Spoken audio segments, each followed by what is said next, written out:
Mr. President. The senator from Nebraska is recognized for his inaugural address. Thank you, Mr. President. I rise to speak from the floor for the first time today. I have never been in politics before, and I intentionally waited to speak here. I want to talk today about the historic purposes and uses of the Senate, about the decades-long decline of the legislature relative to the executive branch, and about what baby steps toward institutional recovery might look like.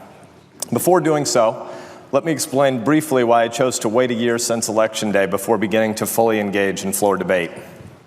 I've done two things in my adult work life. I'm a historian by training and a strategy guy by vocation.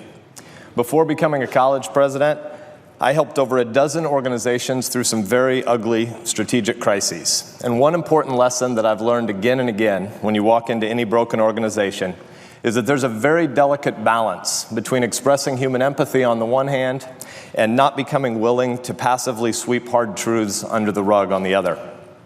It is essential to listen first, to ask questions first, and to learn how a broken institution got to where it is, because there are reasons.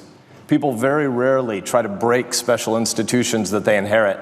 Things fray and break for reasons. Still, empathy cannot change the reality that a bankrupt company it's costing more to produce its products than customers are willing to pay for them. That a college that has too few students is out not only of money, but out of spirit. And this is the two-part posture I've tried to adopt during my rookie year here. Because of this goal of empathetic listening first and interviewing first, and because of a pledge I made to Nebraskans in deference to an old Senate tradition last year, I have waited. But please do not misunderstand. Do not confuse a deliberate approach with passivity. I ran because I think the public is right that we are not confronting the generational challenges that we face. We do not have a foreign policy strategy for the age of jihad and cyber war. Our entitlement budgeting is entirely fake. We are entering an age where work and jobs will be more fundamentally disrupted than at any point in human history since hunter-gatherers first settled in agrarian villages, and yet we do not have many plans. I think the public is right that the Congress is not adequately shepherding our nation into the serious debates we should be having about the future of this great nation. I will outline the key observations from my interviews with many of you in summary form on another day, but for now, let me flag just the painful top-line takeaway. I don't think anyone in this body truly believes that we are laser-focused on the greatest challenges our nation faces. No one. Some of us lament this fact, some of us are angered by this fact, some of us are resigned to it, some try to dispassionately explain how we got to the place where we are, but I don't think anyone actually disputes it. And if I can be brutally honest for a moment, I'm home basically every weekend, and what I hear every weekend, I think is the same things most all of you hear every weekend, which is some version of this: a pox on both parties and on all of your houses. We don't believe that the politicians are really even trying to solve the great problems that we face, the generational problems. To the Republicans, those of us who would claim that the new majority is leading the way, few people believe it. To the grandstanders who would try to use this institution chiefly just as a platform for outside pursuits, few believe that the country's needs are as important to you as your own ambitions. To the Democrats who did this body great harm through nuclear tactics, few believe that bare-knuckled politics are a substitute for principled governing. And who among us doubts that many, both on the right and on the left, are now salivating for more of these radical tactics? The people despise us all. And why is this? Because we're not doing our job. We're not doing the primary things that the people sent us here to do. We're not tackling the great national problems that worry our bosses at home. I therefore propose a thought experiment. If the Senate isn't going to be the venue for addressing our biggest national problems, where should we tell people that venue is? Where should they look for long-term national prioritization if it doesn't happen on this floor? Or, to ask it more directly of ourselves, would anything really be lost if the Senate didn't exist? To be clear, this is a thought experiment, and I think that many great things would be lost if the Senate didn't exist, if our federal government didn't have the benefit of this body, But game out with me the question of why. What precisely would be lost if we only had a House of Representatives, a simple majoritarian body, instead of both bodies? The growth of the administrative state, the fourth branch of government, is increasingly hollowing out the Senate and the entire Article I branch, the legislature. And oddly, many in the Congress have been complicit in this hollowing out of our own powers. So would anything really be lost if we doubled down on Woodrow Wilson's obsession, his inclination toward greater efficiency in government, his desire to remove more of the clunkiness of the legislative process? What would be lost? Or we can approach the thought experiment from the inside out, and we could ask, what is unique about the Senate? What can this body do particularly well? What are the essential characteristics of just this place, which has often been called the gem of the founder's structure? What was the Senate built for? Let's consider its attributes. We have 6-year terms, not 2-year terms, and the founders actually deliberated about whether or not senators should have lifetime appointments. We have proportional representation of states, not of census counts, reflecting a federalist concern that we would always maintain a distinction between perhaps agreeing that government has a responsibility to address certain problems, and yet guarding against a routinized assumption that only a centralized, nationalized, one-size-fits-all government could tackle problem X or Y. Third, we have rules designed to empower individual senators, not to the end of obstruction, but for the purpose of ensuring full debate and engagement with dissenting points of view. For the founders didn't share Wilson's concern with governmental efficiency. They were preoccupied with protecting minority rights and with culturally unpopular views in this big and diverse nation. Fourth, we didn't even have any rules in this body that recognized political parties until the 1970s. There was merely an early 20th century convention that gave right of first recognition in floor debate to the leaders of the two largest voting blocs. We have explicit constitutional duties related to providing the executive with advice. It's a pretty nebulous thing, providing advice about the building of his or her human capital team and about the long-term foreign policy trajectory of this nation. 6-year terms, representation of states, not census counts, nearly limitless debate to protect dissenting views, almost no formal rules for political parties. What does all this add up to? What is the best answer to the question, what is the Senate for? Probably the best shorthand is this: to shield lawmakers from obsession with short-term popularity so that we can focus on the biggest long-term challenges we face. Why does the Senate's character matter? Precisely because the Senate is built to insulate us from short-termism. That's the point of the Senate. This is a place built to insulate us from opinion fads and from the bickering of 24-hour news cycles. That is the point of the Senate. The Senate is a place to focus on the biggest stuff. The Senate was built to be the antidote to sound bites.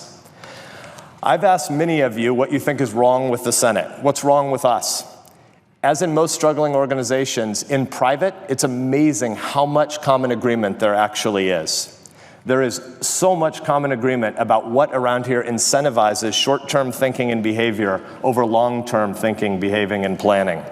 The incessant fundraising, the ubiquity of cameras everywhere that we talk, the normalization over the last decade of using many Senate rules as just shirts and skins exercises, the constant travel, again, fundraising, meaning that sadly, many families around here get ripped up. It's one of the things you actually hear about most in private in this body.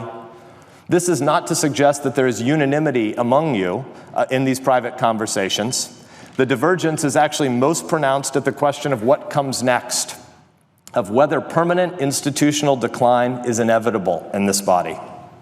Some of you are hopeful for a recovery of a vibrant institutional culture here, but I think the majority of you from my conversations are pessimistic. The most common framing of this question or this worry is this: okay, so maybe this isn't the high moment in the history of the Senate, but isn't the dysfunction in here merely an echo of the broader political polarization out there? It's an important question. Isn't the Senate broken merely because of a larger shattered consensus of shared belief across 320 million people on this land? Surely that's part of the story, but there's much more to say. First, the political polarization beyond Washington is so often overstated. We could talk about the election of 1800, the run-up to the Civil War, the response to Catholic immigration waves at the beginning of the last century, the bloodiest summers of the Civil Rights Movement, the experience of troops returning from Vietnam, if you want to mark some really high water marks of political polarization in American life. Second, civic disengagement is arguably a much larger problem than political polarization. It isn't so much that most regular folks we run into back home are really locked into predictably Republican and predictably Democratic positions on every issue. It's that they've tuned us out altogether. And despite the echo chambers of those of us who have these jobs, are we aware that according to Pew Research, the 24-hour viewership of CNN and Fox and MSNBC is about 2 million? That's it. Third, one of our jobs here is to flesh out competing views with such seriousness and respect that we, the 100 of us, should be mitigating, not exacerbating, the polarization that does exist. This is one of the reasons that we have a representative rather than a direct democracy. Fourth, surveys reveal that the public is actually much more dissatisfied with us than they're even scared about the intractability of the big problems that we face. Consider the contrast. Somewhere between 2/3 and 3/4 of the country think the nation is on a bad track, that the experiences of their kids and grandkids will be less than the experience of their parents and grandparents. That's bad. But consider this. Only 1 in 10 of them is comforted that we're here doing these jobs. Let's be very clear what this means. If the American people were actually given a choice to decide whether or not to fire all 100 of us and all 535 people in the Congress, do any of us doubt at all what they would do? There are good and bad reasons to be unpopular. A good reason would be to suffer for waging an honorable fight for the long term that has near-term political downsides, like telling seniors the truth that the amount they've paid in for Social Security and Medicare is far, far less than they think and far, far less than they're currently receiving. That would be a good reason to be unpopular. But we all know, deep down, that the real reason the political class is unpopular is not because of our relentless truth-telling, but because of politicians' habit of regularized pandering to those who most easily already agree with us. The soundbite culture, whether in our stand-ups for 90-second TV in the Russell Rotunda, or our press releases, or what we all experienced on our campaigns, both for and against, the soundbite culture is everywhere around us. We understand that. But do we also understand and affirm here in this body that this place was built expressly to combat that kind of reductionism, that short-termism? The Senate is a word with two meanings. It is the 100 of us, as a community, as a group, as a body. That's an important metaphor. And it's this room. This is the chamber where we assemble supposedly to debate the really big things. But what happens in this chamber now is what is most disheartening to a newbie like me. As our constituents know, something is awry here. We, in recent decades, again, this is a body, not just us, but what we've inherited. We, in recent decades, have allowed short-termism and the soundbite culture to invade this chamber and to reduce so many of our debates to fact-free zones. Mr. President, I mentioned that I've done two kinds of work before coming here. I was a historian/college president and a crisis turnaround guy. While those sound really different, they actually have a lot of similarities because they're both driven by a kind of deliberation, a kind of Socratic speech. Good history is good storytelling, and good storytelling demands empathy. It requires understanding different actors, differing motivations, and competing goals. Reducing everything immediately to good versus evil, it's bad history. Not only because it isn't true, and because it's unpersuasive, but because it's really boring. Good history, on the other hand, demands that one be able to talk Socratically, that you can present alternate viewpoints, not straw man arguments, and explain how people got to where they are. Similarly, can you imagine a business strategist who presents just one idea and immediately announces that it's the only right idea, the only plausible idea, every other idea is both stupid and wicked? How would companies respond to such a strategist? They would fire that guy. A good strategist, by contrast, puts the best construction on a whole range of scenarios outlines the best criticisms of each option, especially including the option that you plan to argue for most passionately, and then you assume that your competitors will actually upgrade their game in response to your opening moves. This is a kind of Socratic speech. But bizarrely, we don't do that very much around here. We don't have many actual debates. This is a place that would be quite difficult today to describe as the greatest deliberative body in the world, something that was true through much of our history. Socrates said it is dishonorable to make the lesser argument appear the greater, or to take someone else's argument and distort it so that you don't have to engage their strongest points. Yet here on this floor, we regularly devolve into a kind of bizarre politician speech. We hear the robotic recitation of talking points. Well, guess what? Normal people don't talk like this.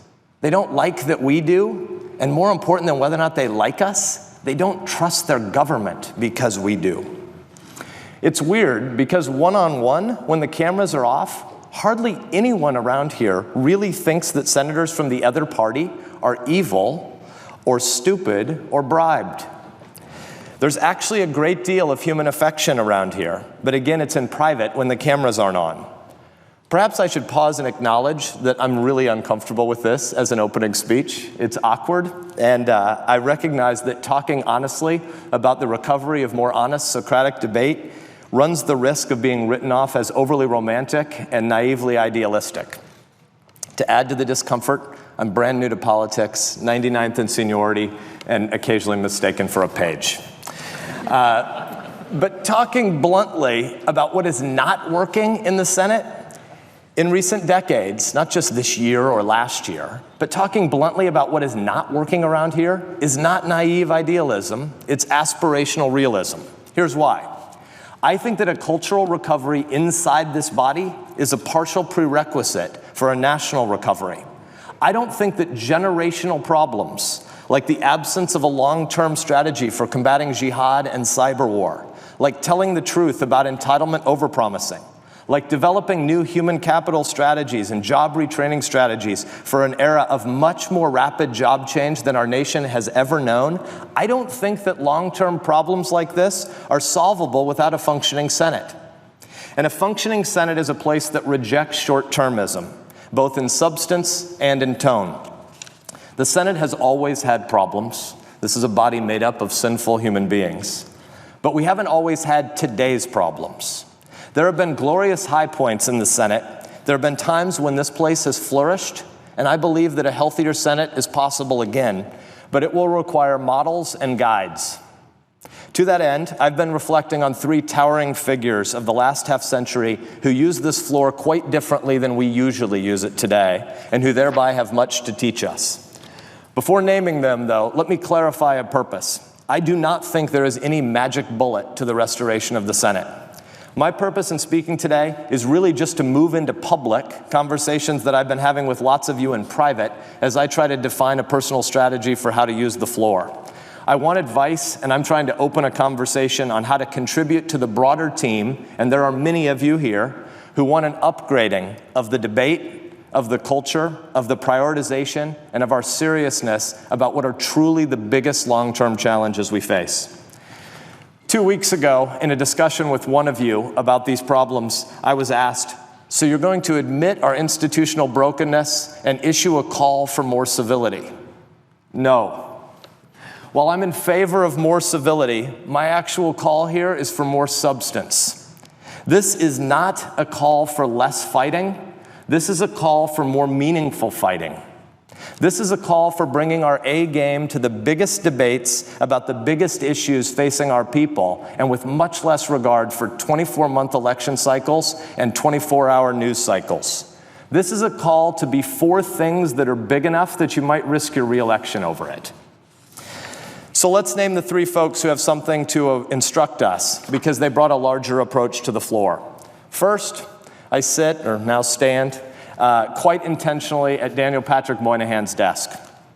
The New Yorker who cast a big shadow around here for a quarter century famously cautioned that each of us is entitled to our own opinions, but we are most certainly not entitled to our own set of facts. He read social science prolifically and sought constantly to bring data to bear on the debates in this chamber. Like any genuinely curious person, he asked a lot of questions, so you couldn't automatically know what policy he might ultimately advocate for just because he asked hard questions of everyone. He had the capacity to surprise people. We should do that. Second, in a time when circling partisan wagons and castigating opposing party feels reflexively easy, we could all benefit from reading again Margaret Chase Smith's heroic Declaration of Conscience speech from this floor in June of 1950. The junior senator from Maine was a committed anti-communist. She was often called the first female Cold Warrior in the nation. And for her, that meant not knee-jerk opposition to competing views, but rather the full-throated defense of what she called Americanism. She defined it as the right to criticize, the right to hold an unpopular belief, the right to protest, and the right of independent thought. Senator Smith was rightly worried about Alger Hiss and the infiltration of the State Department by actual communist spies. This was actually happening. And so for her, grandstanding and lazy character smears were not only dishonest, they were distracting and therefore inherently dangerous. And thus the freshman senator, and at this point in 1950 she was the only woman in the body, she came to the floor to demand publicly what she'd repeatedly sought unsuccessfully in private from Joe McCarthy. Was there any evidence for all of his scandalous claims? Think of that. Because a committed truth teller was willing to challenge someone, not just in her own party, but someone with whom she had lots of ideological alignment. She wanted him to reject straw man arguments and disingenuous attacks. Because of that moment, 4 years later, the Senate would censure McCarthy and banish McCarthyist tactics from this floor. Finally, and for my purposes today, most importantly, I'd like us to recall Robert Byrd, one of the larger figures in the 2.5-century history of this body. As a historian, I've long been a student of the West Virginian, troubled though he was. We sometimes conceive of our role today here as merely policy advocates, as those who argue for our respective parties' position on short-term policy fights. And that is sometimes important, but that's only one of our roles. For we don't have a parliamentary system, and we don't have one on purpose. With Moynihan and Margaret Chase Smith, we also need to contextualize our debates about our largest national challenges with facts and data. We need to agree on what problems we're trying to solve before we bicker about which programs will be more and less effective toward those ends. We need to challenge those in our own party not to construct straw man arguments with those we are debating. But there's something else that we need as well. Beyond policy advocating and policy clarifying, we need an overarching shared narrative of what America means. We need to pause to regularly recall the larger American principles that bind us together. Our constitutional creed, our shared stories, and our exceptional American commitment to a dream of life, liberty, and the pursuit of happiness for all 320 million of our countrymen and women. We all know in our marriages that sometimes the only way around a small disagreement is to pause to embrace again our larger shared commitments and our history. We need more of that here. We need to be able more often to agree on some big things before we get to the work of honorably disagreeing about smaller things. And one of the important legacies of Senator Byrd, and again, this is no commentary on other aspects of his messy past, but one of the important legacies of Senator Byrd is that he forced this Senate to grapple with our history, with the 100 of our specific duties, and with the unique place in the architecture of Madisonian separation of powers that this body and this body alone sits.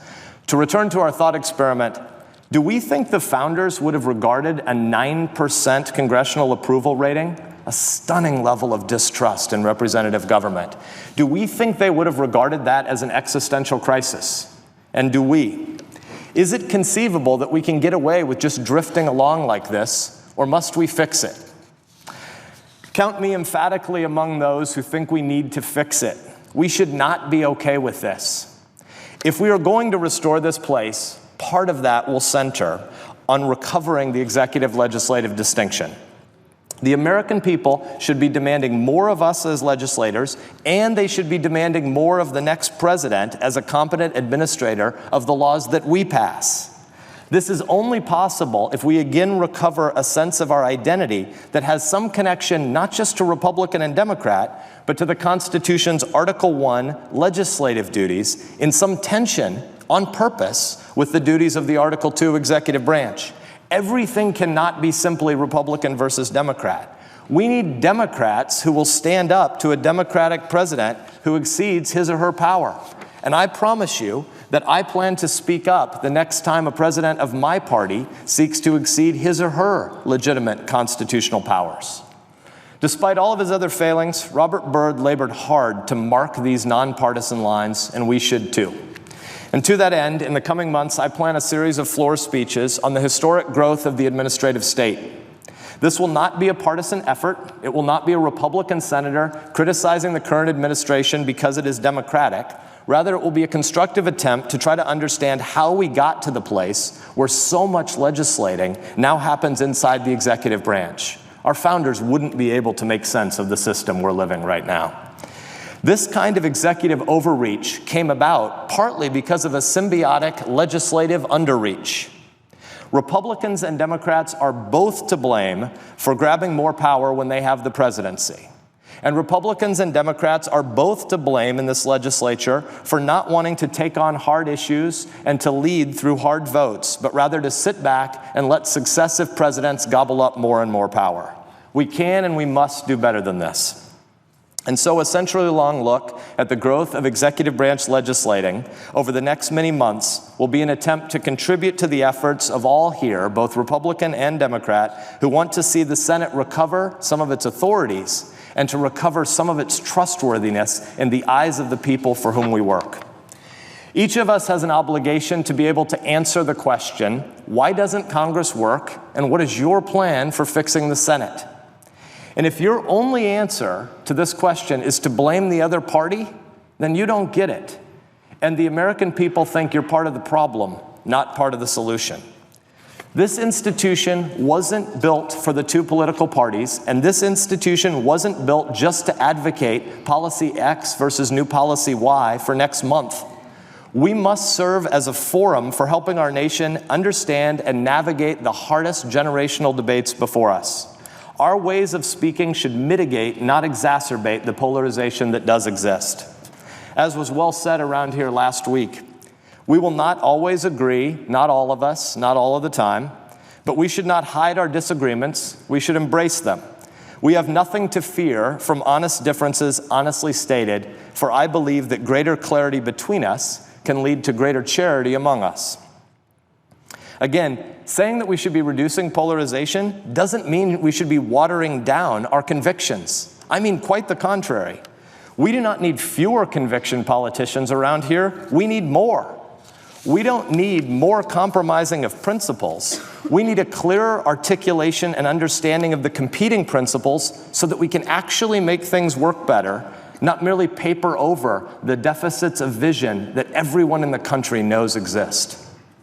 We should be bored by lazy politician speech. We should be bored by knee-jerk certainties on every small issue. We should primarily be doing the harder work of trying to understand competing issues on the largest issues. Good teachers don't shut down debate. They try to model Socratic seriousness by putting the best construction on other arguments, even and especially those with which they don't agree. Our goal should not be to attack straw men, but rather to strengthen and clarify meaningful contests of ideas for the American people. Representative government will require civic re-engagement. Our people need to know that we in this body are up to the task of leading during a time of nearly universal angst about whether this nation is on a path of decline. A 6-year term is a terrible thing to waste. A 2-year term requires hamster wheel frenzy. Our jobs do not. I think we can do better, and I pledge to work with all of those who want to figure out how. Thank you, Mr. President.